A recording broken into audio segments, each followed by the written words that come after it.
Welcome to Wild Rocks We have our Podcast. new This is microphone episode 15 today. with Shanti Scott. Yay. I just wanted to do that. Feels so good. Thank you guys for the mic again. We too, and it does work. Oh, Sean fixed that. Oh, Quick little. how do I do that? Just hold it. Sorry, folks. Okay. Again, we'll just remind everyone that technical skills are not I the didn't best. put my phone on. I did forget to put my phone on. So Let's go. We'll be we'll be good. We'll be good. It's all good. Welcome, Shanti. How are you? Yay! Fantastic. Thank you for having me. Yeah. I just want to start off because this is the first time I've noticed your amazing earrings. You've been for 25 minutes. I just noticed that, but they're really awesome. There's no way they're from this country, are they? They're not. They're from South Africa. I guess I got them this summer. this is so great. Shameless plug. They're so bright on this foggy, snowy day. Indeed. Is it snowing? Yeah. No, not anymore. Remember when I just want to tell a story because I heard the story that you thought there was going to be a bazillion I pounds of did. snow, so you drove here last night. Yep. I was ready and prepared. Didn't want to be late. I appreciate that. That's great. That's great preparation skills. I would have been like, oh crap, the blizzard. Better go fast. So we are in a new place this week. Yeah, actually, wow. We are in a new place. Where are we? We're at Maple and Moon Creative, which is very exciting. I want to turn all the things around and show everyone. I know, I kind of do. Maybe I will. Here, I'll do them all parts. Okay, guys, real quick. Well, everyone's seen it. You're just giving them a selfie of you. I'm not sure that was really. No, I got the a maple great and representation, No, but that's great. that's cool. That's cool. Thank you for doing that. No, But new space, new mic. New Like a day, new moment, every day. Yeah, New style. Yeah. There's a lot of newness Plants up in on here. this. This is great. Cool. Well, before we introduce you for real, we'll just introduce ourselves for your people, and then we'll dive into it all. Love it. Yay. I'll Cool. start. So my name is Michaela. I am co-host of Wild Hearts Podcast. I am also owner and founder of Michaela Jean Photography. I work with mostly intimate, adventurous couples, as well as with a lot of women on the photography side of things, kind of empowerment. Portraiture is what I like to call it. And I host workshops, vulnerability workshops. We had a fantastic one last night with 10 amazingly beautiful, unique women. Can't say enough incredible things about those workshops. And my other business is Maple and Moon Creative, which is where we are right now, photography studio and collaborative creative workspace. And I love it so much, and I'm so happy we're here right now. And we rent out the space to other photographers and creatives looking for a space to host a workshop, shoot a photography session, host a yoga class, whatever you need it for. Yeah, Is it my turn? It's your turn. All right, welcome everyone. My name is Sean Adam. I am the co-host, co-founder of Wild Hearts Podcast. I also have an inspirational speaking business called Up and Adam Inspirational Speaking.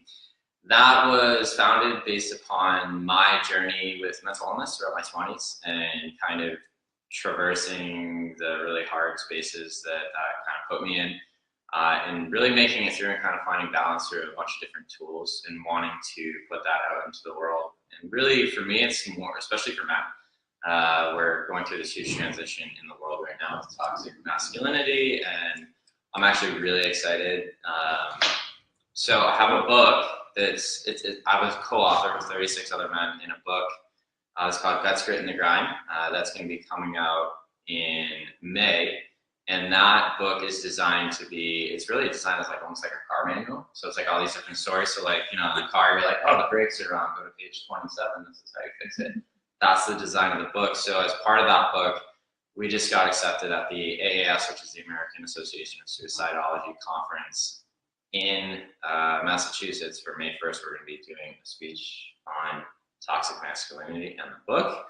And on top of that, I will be emceeing an event that just got launched yesterday with a couple of my friends, Rhea, Anthony of LA Beats, called Shape Your Luck.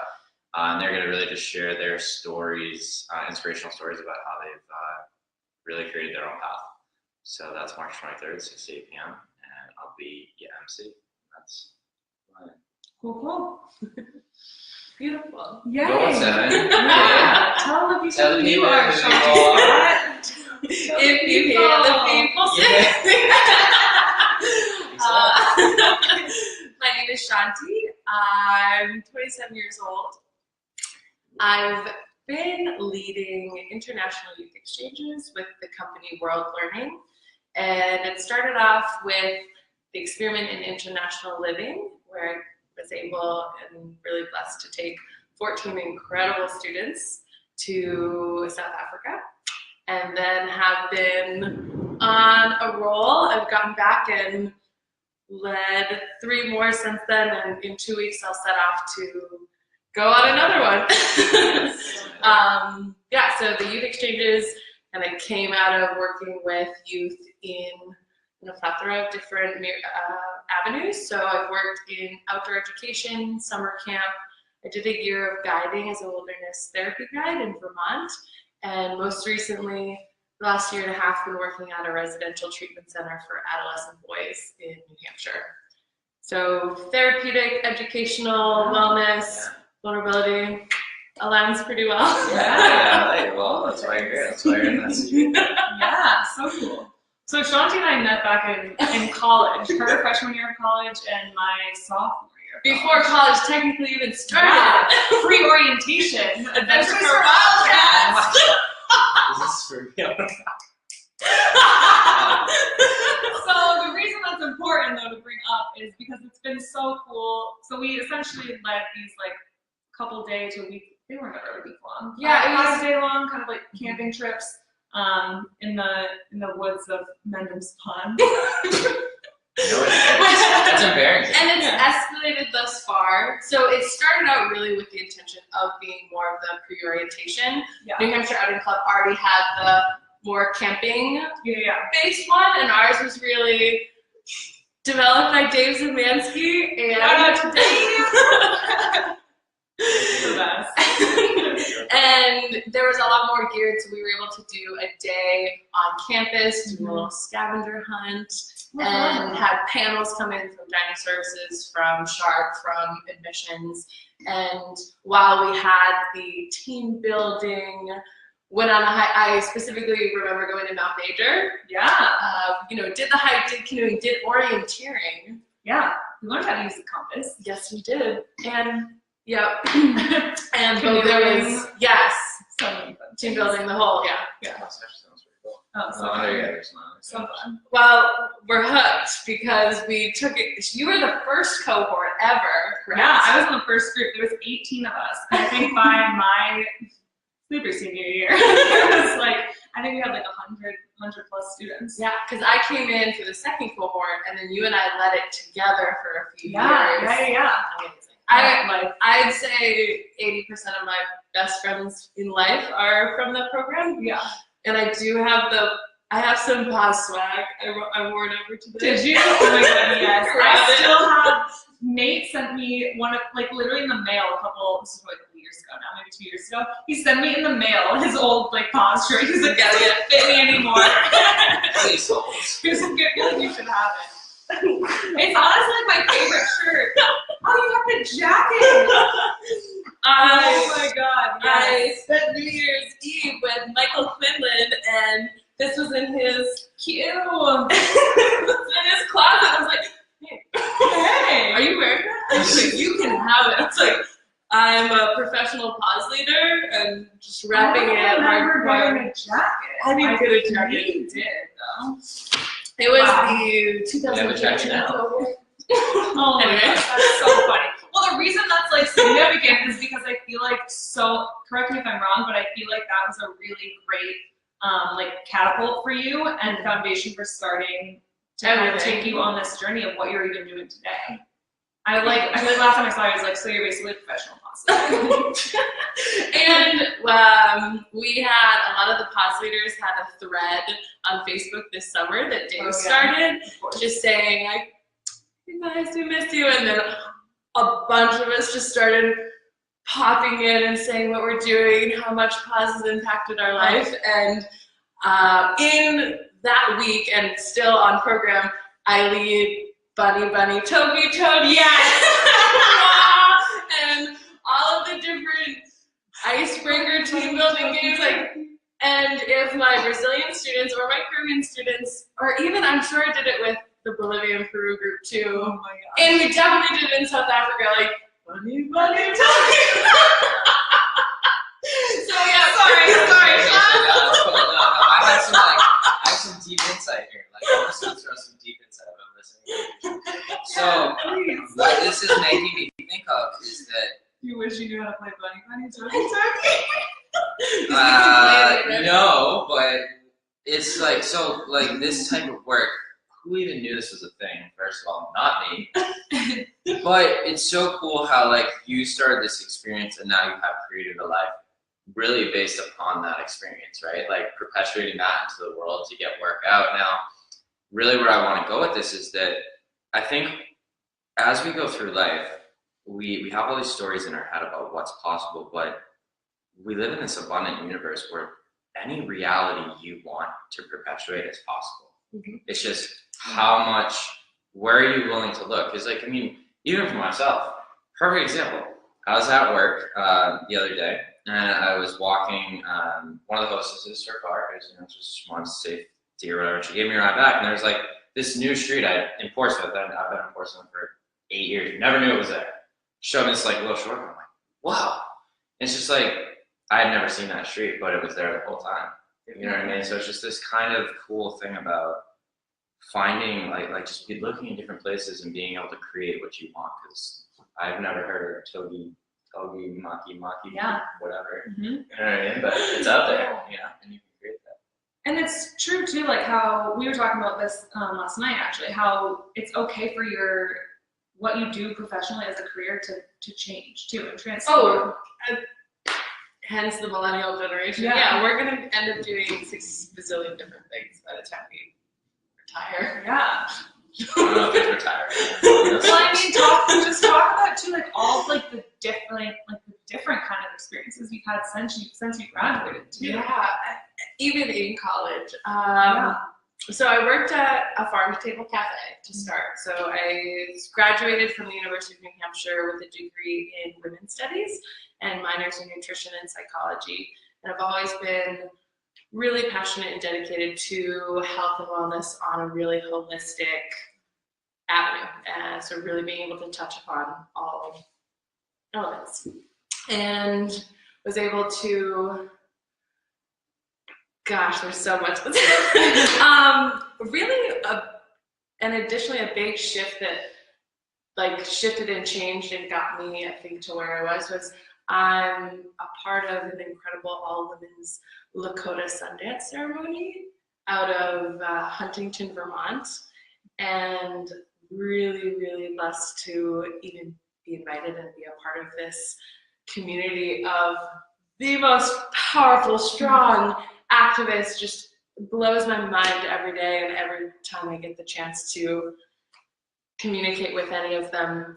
But I was invited and I had to make the choice to either stay in Newmarket. I had an apartment all lined up and I was gonna live here after college ended, and I really wanted to attend the Sundance, and so I decided that I was going to move home, work at this cafe, which is Groton Wellness Cafe, and then did this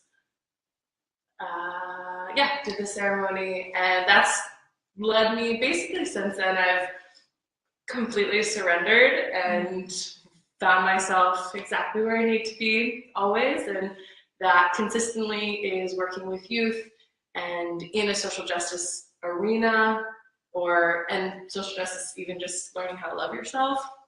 And yeah, each position would funnel into the next one. My family jokes that they really don't know where I'm going or what I'm doing until the flights have been booked, and I can usually only plan maybe 3 months in advance. But it is, doing a summer at Camp Walt Whitman as a senior camp counselor, and then really recognizing that working with adolescent youth, specifically outside and in that interactive experiential we spent a week and biked from New Hampshire to Burlington, like up Smuggler's Notch, stopped at the Cabot Factory, stopped at Ben & Jerry's, and then another week was spent on the Appalachia Trail in the 100-mile wilderness, hiking through Mahoosic Notch with 14 and 15-year-olds who were powerhouses. They were like the fastest hikers at the time that I'd ever known. And so just like leaving that summer being so jazzed and enlivened of how can I do this for a career, and that led into leading at Camp Muskingum Nature's Classroom in Ohio. I did that for a fall season, doing team building and leading day hikes and night hikes, and that led into heading out to California, working at the Pali Institute as an outdoor educator, and that expanded my skill set to then qualify to be a wilderness therapy guide, which in college, I love being outside, but in terms of primitive skills and survival, that really wasn't me, and now I know how to bow drill. And yeah, so one thing leads to another, and you really just, you don't know what opportunities are gonna unfold, and what, even in, as I did each position, I gained clarity and discernment into what exactly I wanted to do next, and what was or wasn't working, what was sustainable, what population did I want to work with, where did I want to be. So it just unfolds. You're such a beautiful example of living presently. Truly, and I know that's probably a lot easier said than done. Like in the moment, sometimes it might not always feel that way. But can you tell people kind of like, what is that moment like when you maybe don't know what you're going to be doing in a month or maybe in a week, but an opportunity arises and saying yes versus making the pros and cons list and like that not saying yes? Oh gosh.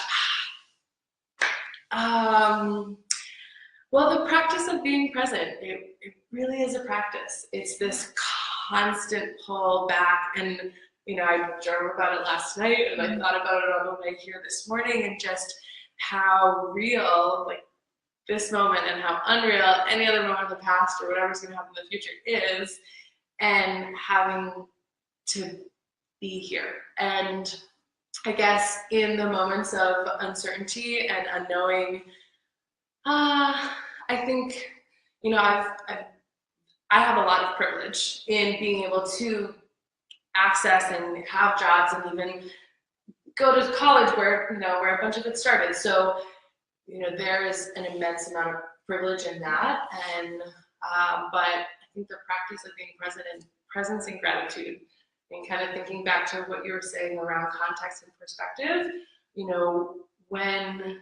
when you've seen a familiar road, but you haven't been able to look at it, when you can step outside of your arena, you're able to then come back and appreciate it much more. And I, love to speak for my students in saying that that's what they noticed during our reflection and synthesis at the end of the program. A lot of them had a completely different idea of what home was. And I think, segueing into the power of travel at any age, but especially in the adolescent years, when you step outside of your community or your state or your country, what happens is transformational, because I think it's easy to get lost in our crap, or like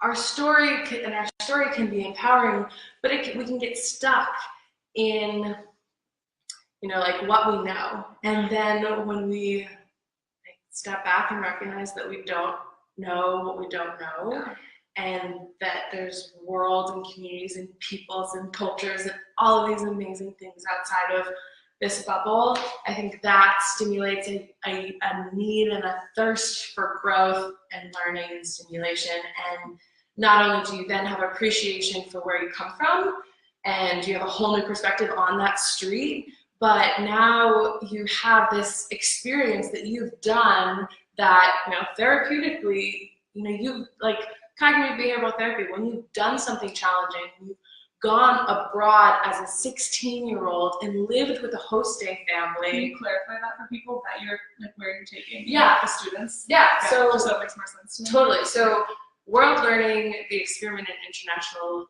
living, leads over 30 programs in 26 different countries. And every program has a different specific theme. The one I led was South Africa, Social Change and Leadership.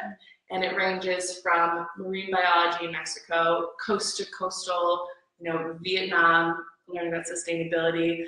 There's a nomadic culture and outdoor adventure in Mongolia.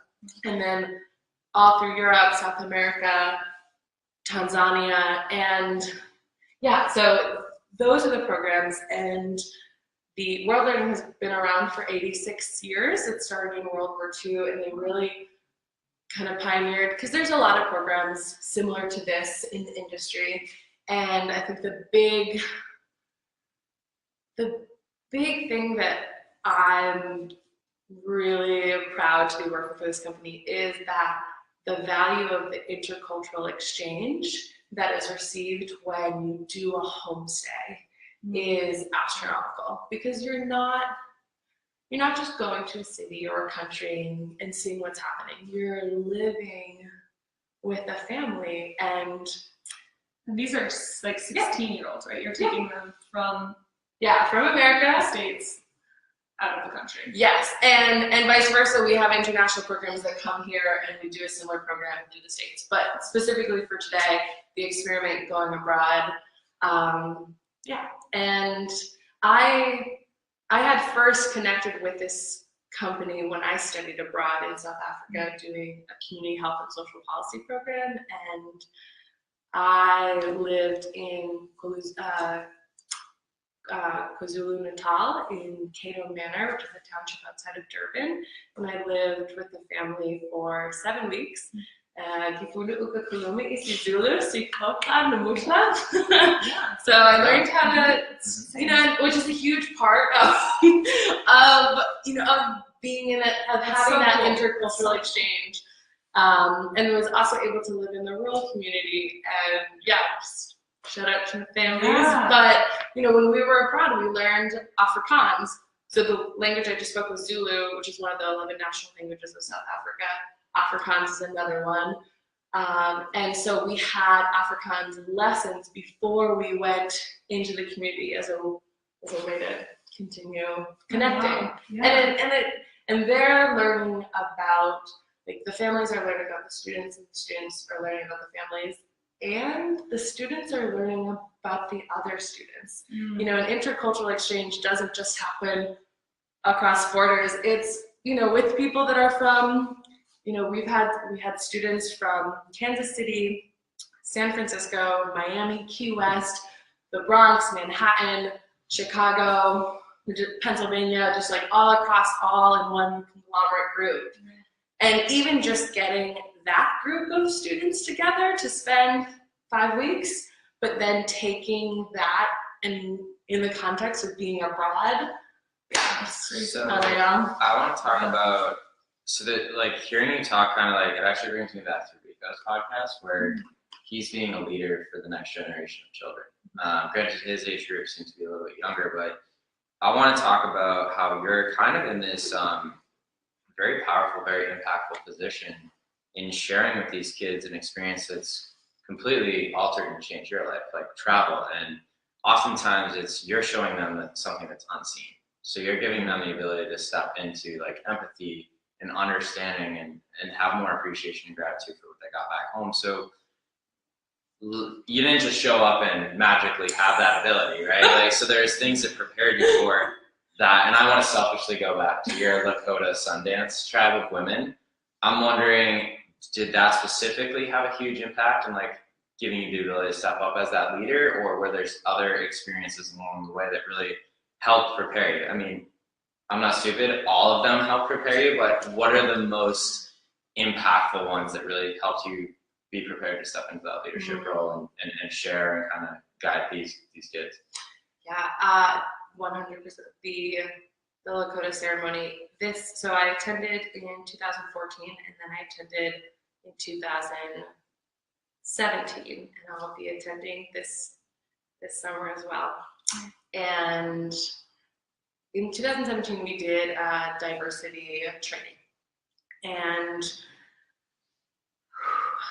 I think so. We did the training, and it was really necessary because being able to start the conversation amongst this community that does so much healing work around race, and starting the conversation about race can be really challenging, and especially in the context of students, in the context of a different country, and even just in general, like that's not the first thing people want to talk about. And that, being part of this community and having sisters that I've been able to navigate a lot of really powerful conversations around whiteness and white privilege and race, colorism, identity, the list goes on. And I actually had an opportunity to move to Brooklyn, New York, and living in Brooklyn was a bigger culture shock than living abroad, because, and what I, yeah, like real quick, what is so powerful about South Africa for me is that they have very parallel experiences around classism, racism, the incredible wealth gap, and that's out on their sleeve. Like the people of South Africa, apartheid ended just over 20 years ago, and it's still a conversation. Whereas in America, we have all of those things, all of these challenges, huge, like unthinkable injustice in this country, and yet it's covered up and it's not talked about. And so I think being able to have those conversations and having done work around that to be able to then navigate and have those conversations with students is really important. So that diversity and equity. Yeah, I mean, I think I love that you're bringing this up because lately, so when I do Toastmasters, which is my practice, where I practice my speaking, we always say the Pledge of Allegiance. And for the last year, I have found myself, every time we get to the part where you say, for liberty and justice for all, I literally feel like rage rise in me. To the point where, like, I don't even want to stand up and say that. And maybe I shouldn't say that because of my white privilege, but it really, like, we're talking about building walls. We're talking, there's racism, like, there's all this stuff happening with just like black and white cops and this and that. And I mean, don't get me wrong, I think our police officers are an amazing job. They have an extremely hard job. If any one of us was put in that situation with my life on, I think it would be a little bit different, but it's still there. And I just feel like President Trump has actually been like a blessing because he showed us what can stand no longer. And like, these are the conversations that need to be had because I think we've moved so far away from that one statement, liberty and justice for all. And that's why I'm so comfortable having you on here, to have these conversations. I don't care if they're tough. I don't care about any stuff. Like, I want truth. And that's why I want you guys, I'm hoping a bunch of you guys are watching this because this is the stuff that needs to be heard if we are to change. Yeah. And I had a woman recently talk to me, like, it's actually my aunt, completely different context, but she was like talking about how there was this lady, she's like a big animal advocate. She's like, there's this lady, it was like 100 degrees and they were gonna leave like the dog in the car with the windows up. And she just was like, not in my reality. And she like said something and like blah, blah, blah, they got in an altercation, but eventually the ladies like didn't leave the dog in the car.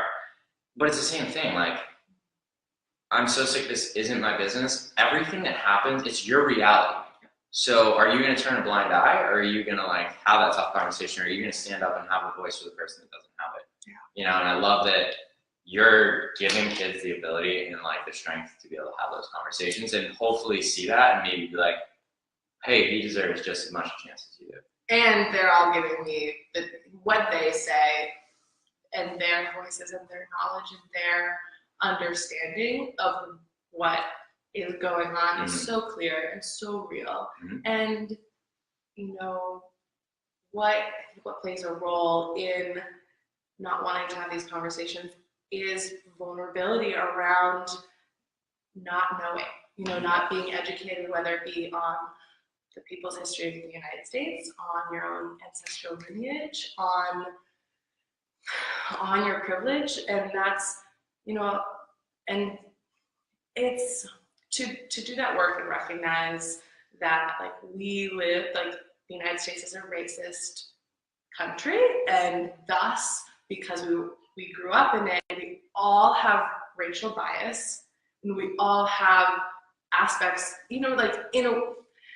it wasn't until I was in a women's studies, gender privilege and power class that I realized that I was racist. And being able to acknowledge, because there's a huge emotional fear around what that even means. And Dr. Robin DiAngelo writes a fantastic book, White Fragility, on starting to navigate those conversations and those reflections of what are microaggressions and intent versus impact, because you can have the well-intentioned to just be curious about someone, but asking where they're from, like the impact of that may not be nice. And so it's racism isn't just white cloaks. It's all of the just like automatic processing that goes on, and it takes unlearning. Wherever you were grown up, whatever family system, whatever part of the country, there's some sort of learning that occurred around race that it's everyone's responsibility to recognize and acknowledge, and most importantly, it's white people's responsibility to do it and not rely on people of color to start that conversation, because that's tokenized labor. And then not only that, like I think it's just it's so much about like those conversations are important, but I think a big piece of this podcast and just like what I'm doing in my life is like none of that matters. Like look at who the human is. Like who are you here? Yeah. And like, can we get people to drop below the surface? I mean, it's really hard with the programming we've received our whole life to look below the surface of like who you are as a person. Yeah. I mean, I think we talked about this a little bit last night. I think it comes back to unlearning, but also learning. And based on what Sean just said, like looking beyond the surface and recognizing that it's just another person, like that we're all just people. And kind of like what we talked about last night, it's like you're never going to be able to educate yourself about every single culture, every single community. Like that's not possible. You're never gonna know the right way to speak to every single person, and you're just never gonna know the implications of every action you make. But you can go through your life offering kindness to every person that you meet. Like I feel like that is the one thing that you can do, no matter who it is. Treat them kindly. And I think that is like within your own community as well. Like I was telling you last night, like I have a couple like insecurities about feeling like I maybe don't make sense to other populations with the work that I do. But knowing that the people that I do connect with in my community, like that's a tiny bit of a positive impact. Like you can't reach everybody. Right. Well, how do you do both? How do you look beyond duality and look beyond the social constructs that have been created that aren't real? Like they aren't real. And also look at, we can't be colorblind either, because to say that like, no, I don't see color. That's offensive too. Yeah. So not, because to not acknowledge someone's lived experience based on the systematic and institutionalized oppression that occurs. I mean, it's a tricky balance and it's consistently navigating, but it's, how do you connect with someone not for like, how do you do it? Do you know what I want to do? Do you know what I want to do? Here's okay, this is going to be universe, I want the superpower. So I've seen this, and I guarantee you a lot of our viewers, I'm sure you guys have seen this. There was Lou's in New York City that have this stage they set up, and they put up a giant X-ray machine. And people will go behind, and they're kissing. Yes. You don't have a clue if they're gay, it's 2 men, 2 women, black, white, Asian, Mexican. It doesn't matter. So I wish I could just be like, boink, You see an X-ray? Boink. You see an X-ray? Boink. And then you get to be like, all right, well, there's no like surface level, like, oh, you're like really sexy, so I'm gonna treat you different, or oh, you're white, I'm gonna treat you different. It's just like, oh, what's up, skeleton? Well, so Who if you are ask you? a skeleton where they're from, does that now become offensive? But that's where it starts to get confusing. Because I think also like we are also very highly sensitive as human beings now. So if you were to be skeletons right here and ask you specific questions, then that's still confusing. Because if I could see you, it would be offensive. But if I can't see what you look like, is it offensive? And that goes back to rapport. That's confusing. Well, Or like if I was on the phone with you. yeah. Well, Where are you from? but there's a difference between seeing So as someone soon as I else. see you, it becomes more offensive. Like that's confusing, right? So when you see someone on the street and you don't have a relationship with them, and Yeah. you just like recognize that maybe their hair is really curly, but they have lighter skin, and you're like, you know, That's the and way you say it. and it's the way you say it. It's also just being able to just build a friendship on humanity, and then if and when the time is right, ask questions and educate yourself, and begin and there is a lot of language around and wanting to be politically correct. I think is where that kind of insensitivity and insecurity of wanting to have those conversations, but starting with starting with someone of your color who can maybe help support this conversation, and then also, again, going back to educating yourself in order to have these conversations, and then and part of educating and the way I learn the most is experiential. Yeah. So having conversations with my students and with people in my community, and really, obviously, Brene Brown. Yeah, Brene. Queen. Dare leave. The importance of building a relationship before you just give away those gold nuggets. It's like you're in my head. That's what I was thinking, right? Like it's like connect with them on the human level, and then you like drop the wall to be able to like get into those other spaces. Get into those vulnerable spaces. But if you're just like, oh, I've never met you. Where are you from? Yeah. Okay, then it's like. And there's kind of like a initial, oh hey, and it's the intention. And you just have to be willing to be vulnerable and be wrong. I think is really all it is. It's Yes. like you have to. It's like, are you willing to take a step and be like, oh, like I was wrong. I'm sorry, I didn't know. I wasn't trying. You know what I mean? Yeah. I think people understand that. You know what I mean? If you're willing to be in that vulnerable place with people, right? Like, Yeah. I mean, I say things wrong sometimes. Like, we've had this happen where I say wrong things. I'm like, oh, geez. Like, I think she understands now, knowing me that, like, okay, no, you're not trying to like be a jerk, but hey, like that didn't feel good. I'm like, oh, okay. I think too, it kind of comes back to this conversation that we had before we even went live about like food.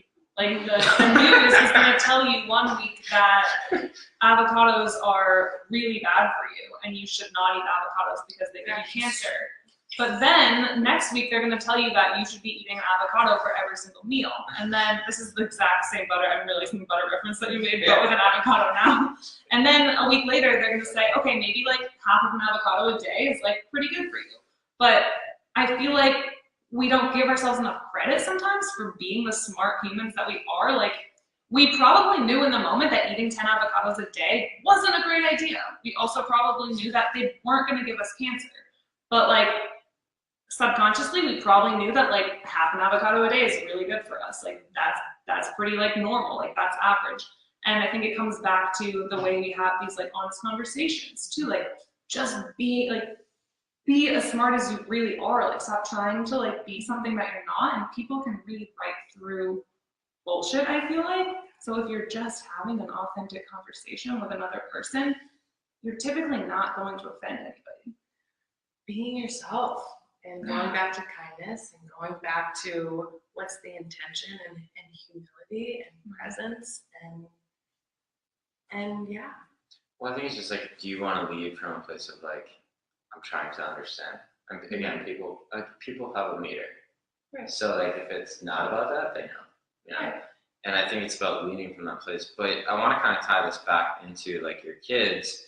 So do you have like maybe a specific example? Because I know you guys talked about on our first phone call about how you guys were impacted by some of these, I don't know if it was pause or maybe some other ones, where like you would go learn these principles and be able to bring them back to your community. So for me, I had to break down. I mean, I went on a plane the first time I was 23 years old. So I went to Portugal last year, Wildlife Fest, AJ, awesome point.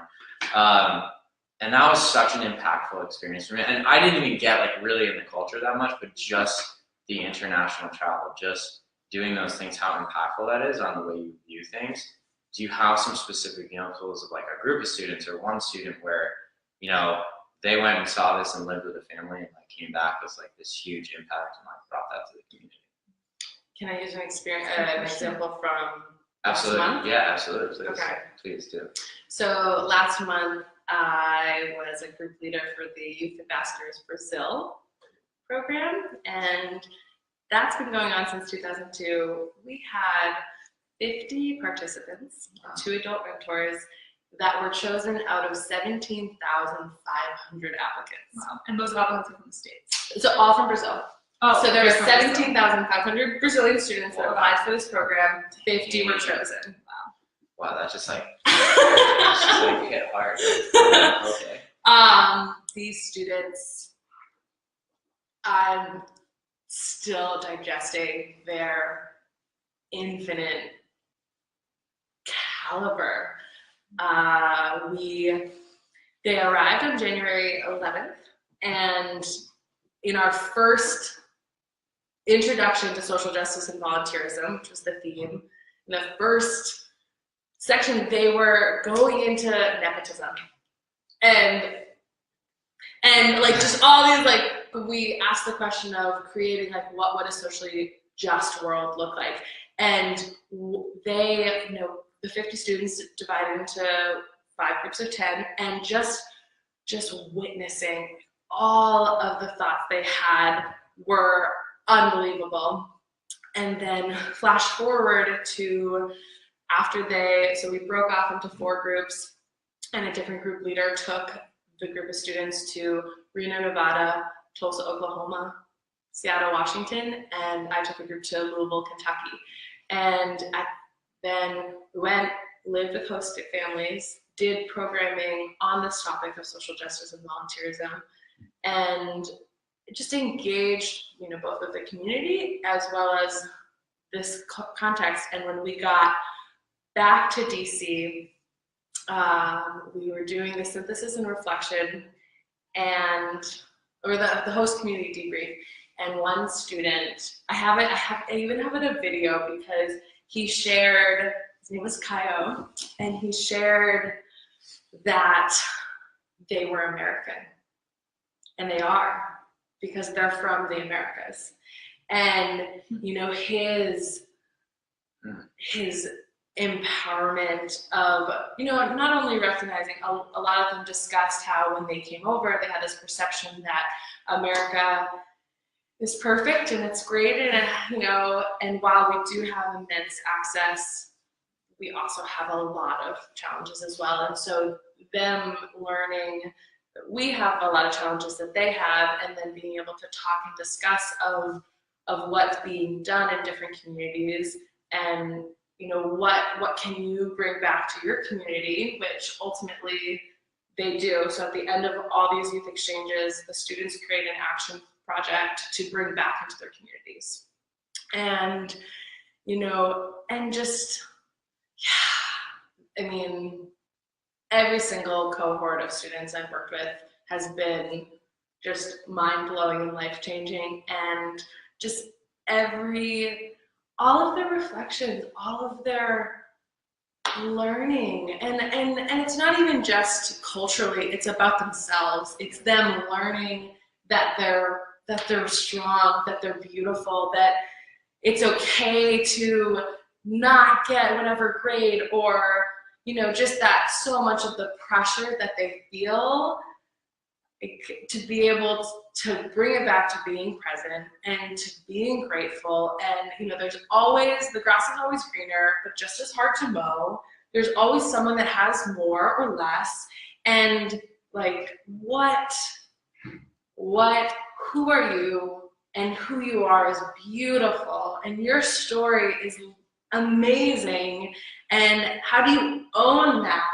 And self-worth, self-esteem, that I think is such a huge core piece to then being able to feel comfortable not knowing about another race, not knowing about whatever conversation is happening, and you're like, oh, you know, that if you have some inner strength and like an internal locus of validation, then and you won't be afraid to ask the questions when you don't know the answer. Exactly. Because I think that's a huge problem that so many people have, is that when they don't know the answer to a question, they just ignore it and continue to move on and don't educate themselves because of fear of asking that question. Like when you're in, I said this last night, when you're in high school and you don't know, like in like math class, you don't understand something, and then you're like, oh, I don't want to be that person that asked. But then that one kid finally asked the question, and the whole class like takes a deep breath and they're like,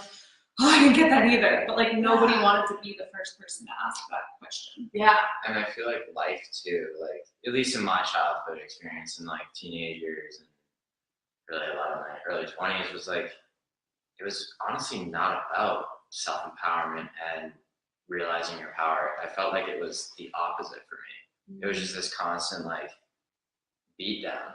And like that was just my experience. Like, and that's why I think it's so important to bring these programs where it's like, even at 9 years old, even at 10 years old, you literally as an individual, as a 9-year-old, have the power to change the world.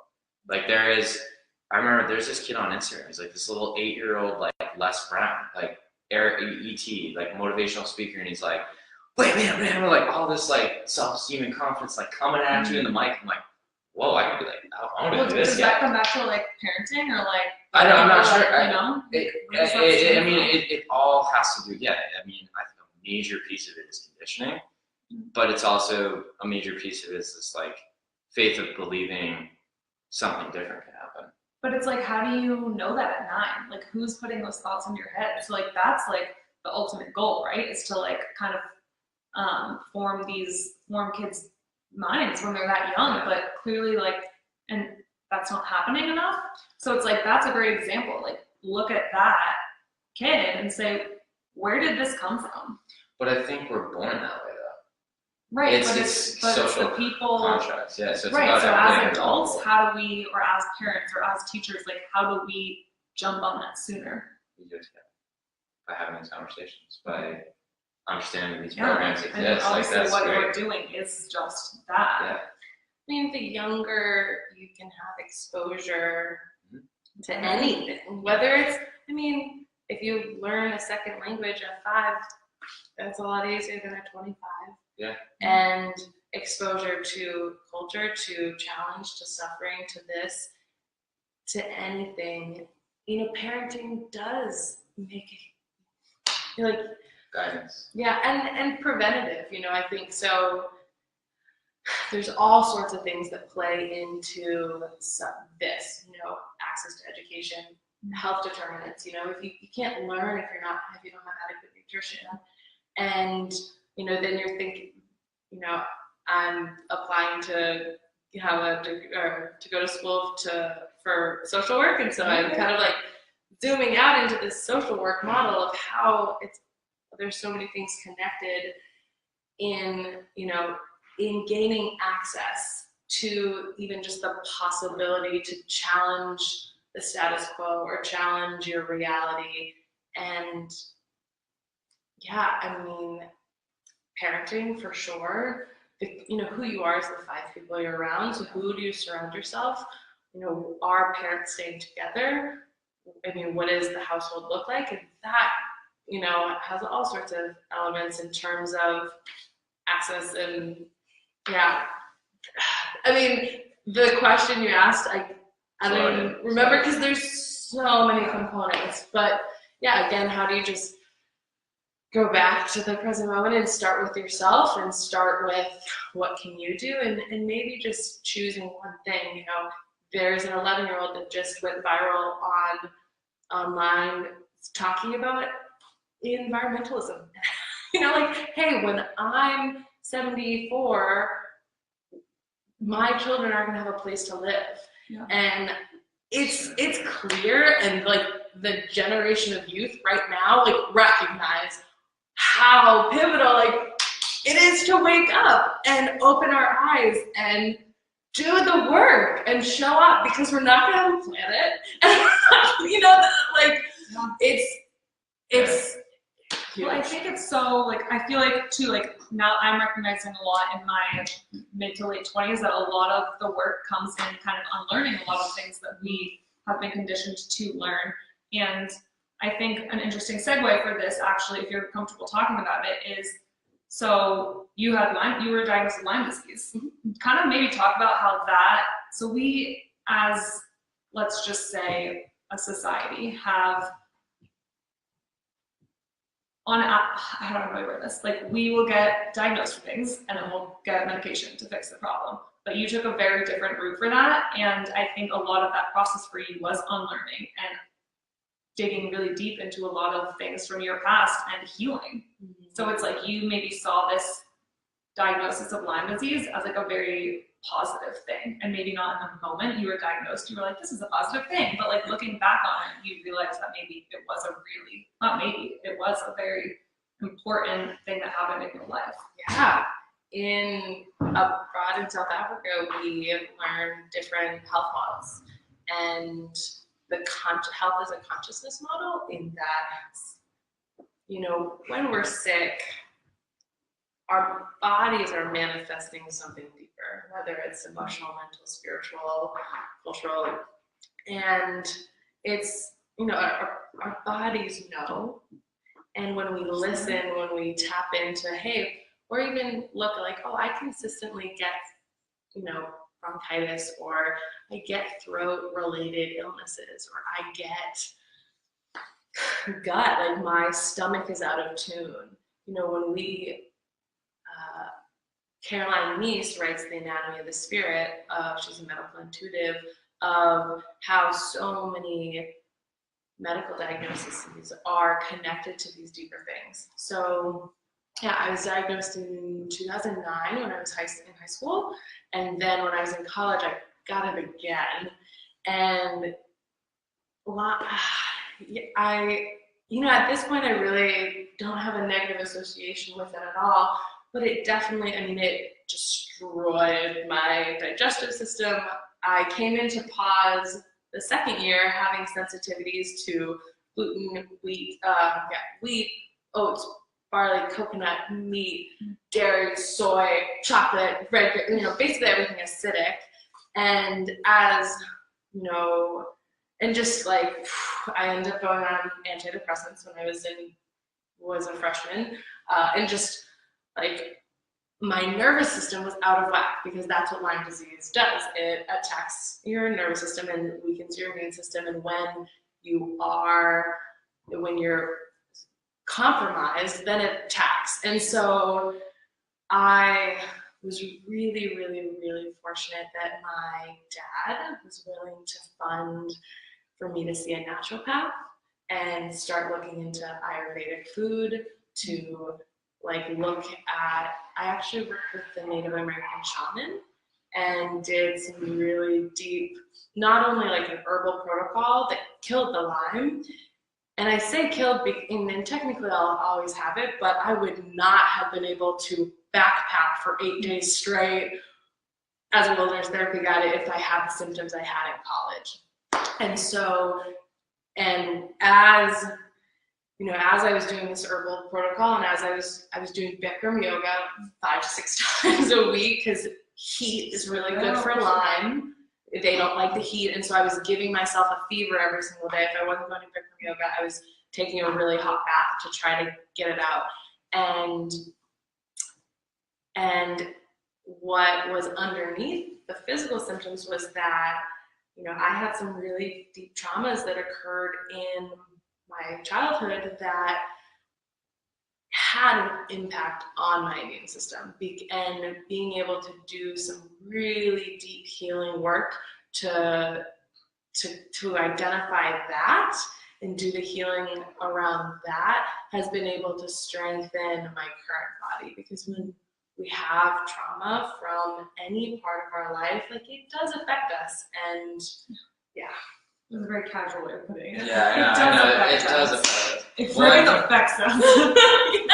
Yeah. Well, I really appreciate that because I didn't know that part of your story, so I'm learning. But what I appreciate is just again, you have to believe something different happened, right? So, like, I don't know what the traditional way of treating Lyme disease is, but I can't imagine it's going to see a Native American shaman and naturopath. Like, so that's what I appreciate, because even I'll bring this to my own experience of mental illness. Like, I challenged the way I took it. I went after it completely holistically. Mm-hmm. And not to say I didn't use some aspects of Western medicine as tools along the way, but I mean, that's my challenge. I'm going to challenge all viewers. You know, if you're dealing with some stuff, like, I'm sure there's a certain way you've been told how to fix it. Mm-hmm. I challenge you to look beyond that, because, like you said, like, am I getting all kinds of throat issues? Like, are you always sick? Like, your body's telling you something specific, and you have to be willing to, this is anything in life, you have to be willing to scratch much deeper than the surface if you want true, like, solutions. Yeah. Well, that's it too. But that's the toughest piece of it, right? Is because, like, human body, human mind, if it's in pain, you are looking for the absolute quickest escape. So that's where, for example, like, antidepressants and all these pharmaceuticals, that's why they thrive, because it's like, oh, I want the pain gone. Okay, well, here, let's just numb it. Thank you, done. And then you get addicted to it because they're highly addictive, and then it's just this repeated cycle. But deep down inside, there's still the issue, and it's not getting fixed. So I think that that's so valuable, and thank you for sharing. And that's your warrior. That's awesome. But yeah, that's my challenge to the viewers, is like, hey guys, you got something going on, and, you know, feel free to reach out to, because we're trying to create a community, like, whether it's mental illness, Lyme disease, what else have we had? Anything, like, ask questions, reach out to these people. Like, that's what this is for, is we want to create these conversations. If it's a wrong race, I don't know. That's what it's for. In order to create a paradigm shift, so when we have a paradigm of healthcare, of anything, in order to shift it, we need to recognize where we're at and what's going on. We need to know that there's another way to do it and to switch into it, and we need a stimulus for change. Mm-hmm. So for me, Lyme disease was a huge stimulus for change.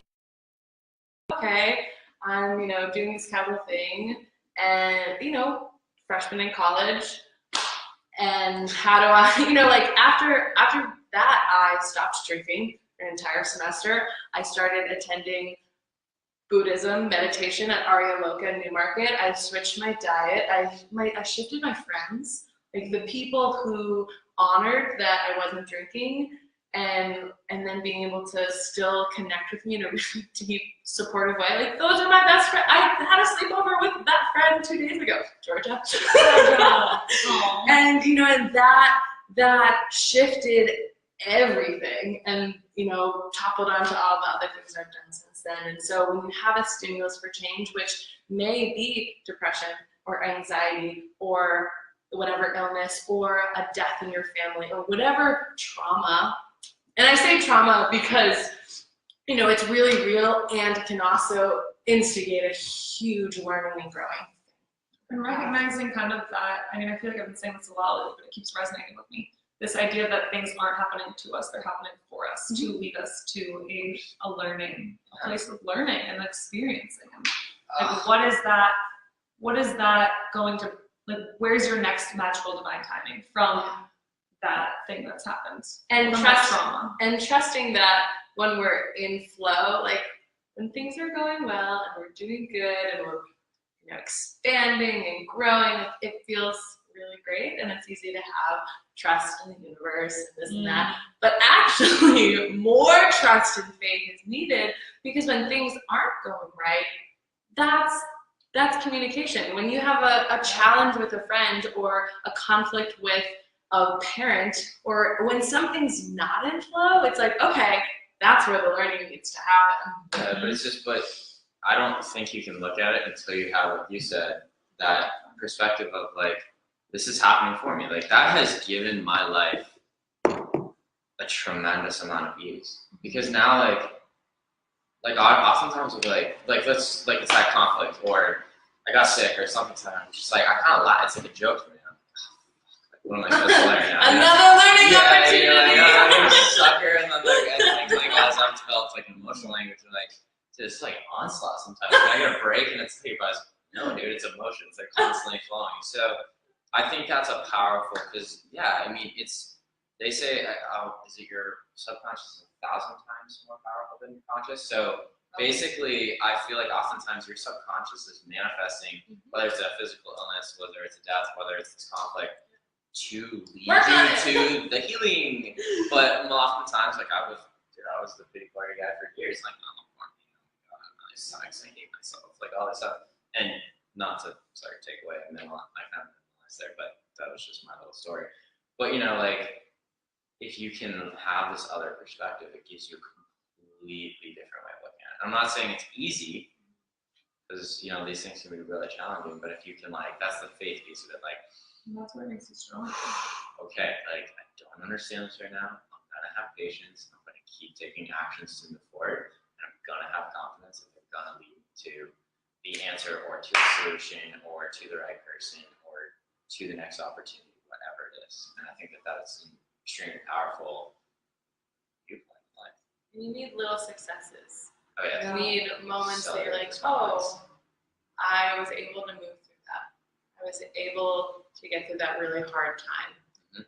And yeah, and when we step outside of our comfort zone and show up, to be authentic to where we're really at, and not just, you know, have an issue and then numb it with whatever addiction it is, then yeah, we can start there. And it, you know, it's life can be beautiful and it can be brutal. I mean, brutal, you know, and that's, we don't have to get into the conversation of what life is, but yeah. Well, I mean, Osho says, Don Miguel Ruiz says it, it's like, you are your creator of your own heaven or your own hell. Like, you know, not, I'm just gonna be real blunt, like, that is the truth, 100%. Sometimes there's stuff that happens beyond your control, but you always have an opportunity to not react, but like decide how, like, what you're gonna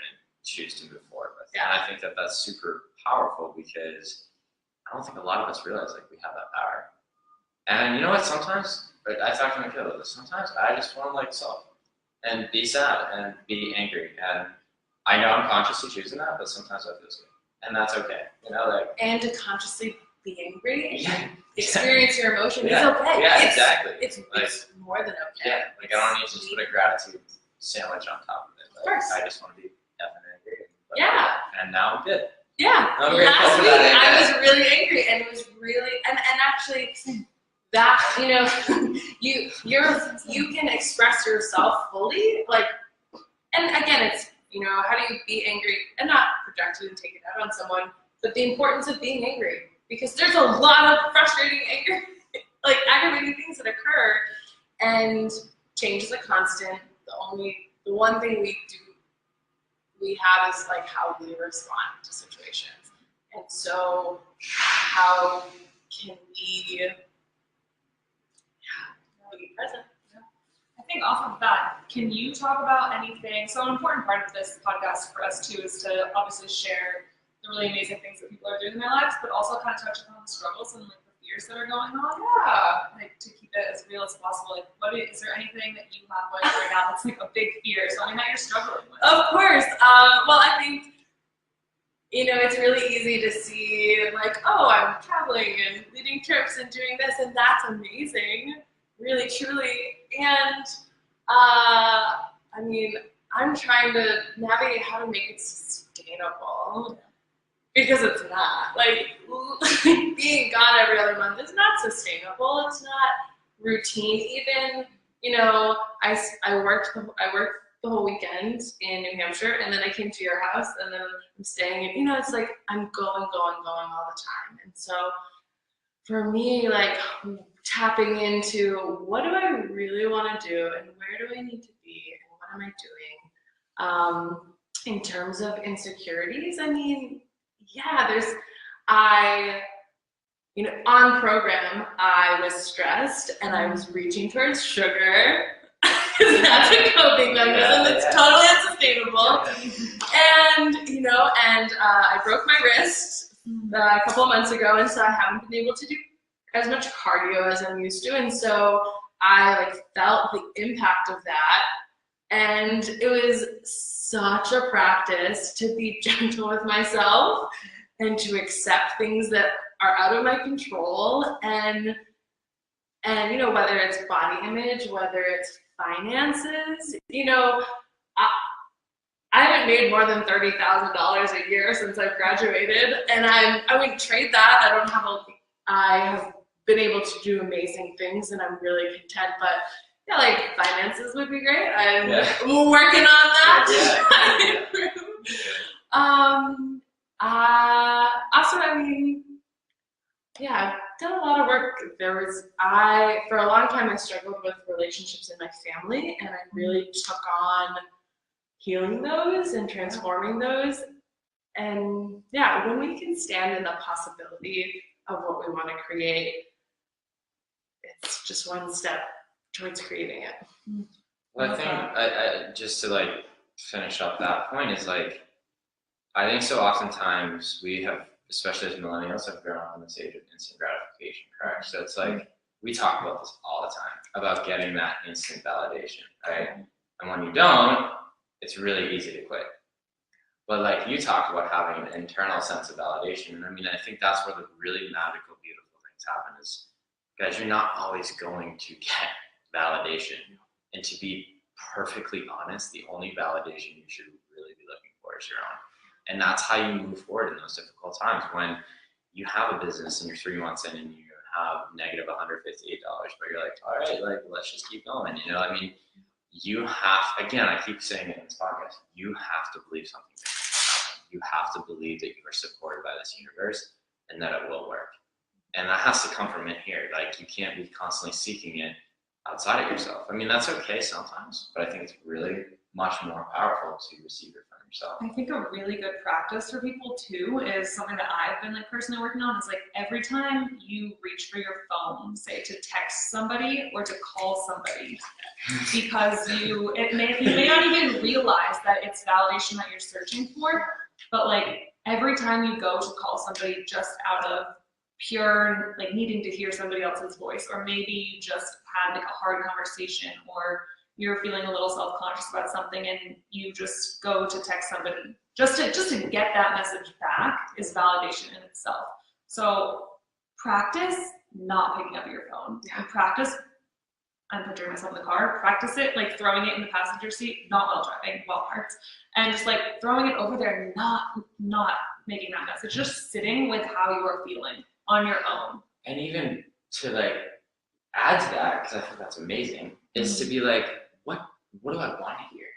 What would I want to hear on that phone call? Why not try and say it to yourself? Because we all have a little inner kid in there. I'm a 30-year-old going on 5, but there's an inner child in here. There's an inner Michaela, inner Shanti, and it's you have to practice. This has been part of my work and healing is there is still a little kid in there. When you're when someone says something,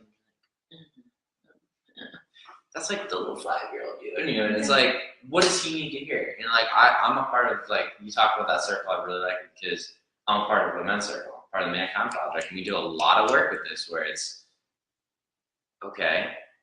You're having this tough thing. What does 5-year-old Sean need to hear? And why don't you say that to him? And it's I have a question for you off of that, kind of I'm putting you on the spot, but I asked all the women this last night at the workshop, and I think it's a great question. It's kind of 2 parts. The first part is, what would you say to a young girl today, something that she could do every day to remind herself that she is beautiful, that she is loved, that she is enough? Oh, I love That's part 1. That's part 1. Okay. Answer to part one. I can be the girl. Yeah, Are you doing gender stereotypes by doing your little hack? 100% yes. Social conditioning. But let's just go with it. What's your advice? I would take a deep breath. I would look into the mirror, and I would find 3 things that I love about myself and about yourself, and focus on those 3 things. And that part of you, that little part of you, it's just a part. And actually, real quick, so emotional freedom tapping is a technique where you can kind of tap out and physically look at a challenge, and even though a part of me feels insecure, I completely love and accept all aspects of myself, and like repeating that. And whether it's just kind of like tapping your body just to kind of ground yourself in the space, and then finding those things you love about yourself. And that's connected to researching gratitude. So I'm grateful for these things about my life, and I love this part about my body, and maybe I don't like the other part, and that's okay. Yeah. I don't need to ask that. I think, Curious. I think talking about that, like, we talk about gratitude, and oftentimes we think about like all the good stuff. Guys, there's a piece of gratitude where like, I'm grateful for this anger. Yeah. I'm grateful for this insecurity I'm having right now. Yeah. I'm grateful for my small calves that I'm insecure about because they make me really fast, but they don't look jacked. That's mine. That just came out. Yeah, anyway, there you go, guys. Well, and I think, but- so I mean, the part 2 of the question that I wasn't going to ask, but then I decided to share was that the part 2 of the question was, are you doing that for yourself right now? And I'm doing my best. exactly, and I think a lot of people, I learned last night, have this imposter syndrome where you can give the advice, and I'm so guilty of this sometimes too, but it's like you can give the advice, you can come up with a thing that you can say to that girl so that she can grow into this like beautiful person who loves herself unconditionally, but we find ourselves saying that and not always like doing that for ourselves. All right. That was loud. When I was on program and I was feeling that way, I recognized that I had some really amazing students open dialogues with me about their body. And then when I was feeling it, I was super thankful, recognizing that this was an opportunity to walk the talk and to sit here in that moment of like, I am grateful for I'm grateful for my belly and all that it's able to provide. I'm grateful for my body that I can climb and summit a mountain. And and so just being grateful for the challenges that are coming up, and it's like, whoa, this is so much, and I'm learning so much, and it's crazy. And so I'd say I'm doing my best to do that as often as possible. And we all fall into traps, and But I think there's one. So we went to an event. I can't remember what it's called. No, it's good. I'm very well aware. We always have like 10 last minutes. We just start like blurting them out as fast as possible. Yeah. So one more last, and then she's got last, and like, oh yeah, but more, and that's good. That's happening. But I did want to give a shout out to Nick Marabella. A couple weeks ago, he talked at like some networking event over at Tuesdays together, and he gave a talk. And in that talk, it showed this like 80-year-old man staring into the mirror, but it's like the 23-year-old version of him looking like a stud. And he really just pointed to this principle of like, hey man, I've made 80 years, right? Like I am like a rock star, and like this is how I view myself. And we all have a morning routine. My morning routine is super important to me. I have not done it in like 2 weeks because like I've been on a run constantly. But what I do have is like I have to brush my teeth every morning, no no matter what, that has happened. So on my mirror, I have a big yellow, think of the yellow notepad that says, "I'm proud of the man you are today." And because I can tell you, it's not always rainbows and ponies in that don't peace of mind when I wake up. So it's nice to just be like, even if I like don't want to believe it, I'm like, okay, you put that there for a reason. Like, yeah, I'm proud of the man you are, like who you are, where you're at, the conversations you have, the work you're doing, your body, all of it, you know. And I think that that's just, if you can implant, and I'm not saying everyone has to do that one, but like implant these places where you can help yourself, because it's practice, you know. And there's days where you don't want to believe that. You know what I mean? So it's like sometimes just getting ahead of it, prior preparation prevents just poor performance. So. Well, we do have to wrap up. Yeah. We have, what? Just so you know, for anyone interested in either donating or applying to the experiment, applications are still going, and the enrollment process is ongoing. So feel free to look up theexperiment.org. It's in international living. The programs are absolutely phenomenal. Last year we gave out $2.4 million in scholarships, and yeah, these programs are really incredible. So those who are interested in participating or donating, please, go for it. And we'll tag Shanti in this if you want to get in touch. Yeah, feel free to. She's new onto Instagram. Yes, I made an Instagram 2 months ago. What was your Scott_Shanti. And yeah, feel free to reach out. Yeah, awesome. And on that note, what does it mean to have a wild heart to you? It means to listen and be accepting and loving and generous with whatever comes up within that heart, and to go for it, to say yes. Yeah. Oh, yes. And that was such a perfect good way to example end. of that. Great. All right, guys. Thank you. Well, Thank you guys so for tuning much. in. Have a great rest of your week. Happy and Monday! let's-